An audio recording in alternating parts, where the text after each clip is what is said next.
안녕하세요. 세레리아입니다. 지난 9월에 이웃님이 보내주신 타미아나가 며칠 전부터 꽃을 피우고 있어요. 타미아나는 베트남과 중국 남부가 자생지인데요. 음지식물이지만 반양지에서 꽃을 더 잘 피우기 때문에 베란다 환경에서 재배하기에 딱 알맞은 것 같아요. 또 식물도 아주 작고 귀엽게 자라기 때문에 공간 차지도 많이 하지 않고요. 꽃도 귀엽고 너무나 예쁩니다. 도착했을 때의 모습인데요. 이렇게 쌓여온 모습 자체가 너무나 귀여웠어요. 지금 꽃이 없어도 이파리만으로도 꽃 같은 느낌이 들었습니다. 이 타미아나는 특별한 용토가 필요하지 않다고 해요. 그래서 제 나름대로의 용토를 만들어 보았는데요. 타미아나가 음지식물이어도 베란다에서는 가습하면 통풍 문제도 있고 해서 위험하기 때문에 조금 통기성을 준 그런 용토로 만들어 보았습니다. 상토를 이렇게 가득 넣었고요. 여기에 펄라이트를 한 4분의 1 정도 아주 조금 넣었습니다. 혼탄은 아주 조금 넣고요. 그리고 산야초도 이렇게 넣었고요. 골고루 섞었고요. 여기에 토양살충제와 비료도 조금 넣었습니다. 용토를 보여드릴게요. 이 정도 보습 성분으로 만들었고요. 화분에 깔망을 깔아도 되지만 저는 조금 더 통기성 있게 굵은 마사를 이렇게 넣었고요. 여기에 용토를 반 정도 넣었습니다. 식물을 한번 비닐에서 벗겨 보겠습니다.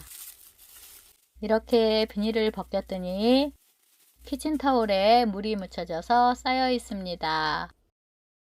용토는 잘 키우시는 이웃님이 키우다 보내신 거라 뿌리에서 털어내지 않고 그대로 심으려고 합니다. 여기에 용토를 추가로 채우고요. 붓으로 이렇게 좀 털어내고 마사를 얹었습니다. 그리고 마무리로 붓으로 좀 먼지를 좀 털어냈고요. 이파리에 묻은 흙은 나중에 물 줄 때 스프레이 한 번만 해주면 모두 깔끔하게 털어집니다. 한 달 반 정도 지나니까 이렇게 꽃대가 위로 올라와서 꽃봉오리를 만들었고요. 그 안에도 이렇게 꽃봉오리가 많이 만들어지고 있습니다. 4일 후의 모습인데요. 저는 구멍 있는 화분에 막근을 이용해서 이렇게 거리 화분을 만들었고요. 공간 차지도 안 하고 햇빛도 잘 받아서 좋은 것 같아요. 며칠 후 이렇게 꽃이 활짝 피기 시작했는데요. 너무나 귀엽고 앙증맞습니다.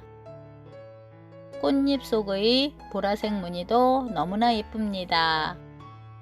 이 타미아나는 조건만 맞으면 1년 내내 꽃을 피운다고 해요. 또 따로 붓질을 해주지 않아도 스스로 자가 수정이 되어서 씨앗을 맺고요. 이 타미아나는 씨앗으로도 번식이 가능하고요. 잎꽂이로도 번식이 가능해요. 번식이 참 잘 되는 아주 효자 식물인 것 같아요. 씨앗을 파종하면 몇 개월 안에 꽃을 볼 수 있다고 합니다. 이 타미아나는 음지식물이지만 너무 가습하면 베란다에서는 통기성이 좋지 않아서 위험할 수 있을 것 같아서 저는 물을 흠뻑 줬다가 바짝 말렸다가 이렇게 반복해서 재배했습니다. 잎을 자세히 보면 위에는 솜털이 많이 나 있고요. 잎은 좀 매끄러워요. 그리고 좀 두꺼운 편이고요. 안쪽에는 잎맥을 따라서 이렇게 솜털이 나 있습니다. 보이시죠? 이파리가 너무 앙증맞고 귀엽습니다. 이렇게 안에 보면 아직도 꽃봉오리가 이렇게 많이 나오고 있어요. 지금 현재 4개 정도 나오고 있고요. 이렇게 타미아나는 꽃대가 계속 올라오고 피고 지고 하는데요. 씨앗을 받아서 파종할 거라면 시든 꽃잎을 그대로 놓아두지만 파종할 것이 아니면 꽃이 시들면 바로 잘라내는 게 좋다고 해요. 그래야 꽃을 더 풍성하게 핀다고 합니다. 저도 이번에는 한번 씨앗을 받아서 파종을 한번 해보려고 해요. 예쁜 꽃 보시고요. 좋은 하루 되시기 바랍니다. 오늘도 이렇게 봐주셔서 너무나 감사합니다.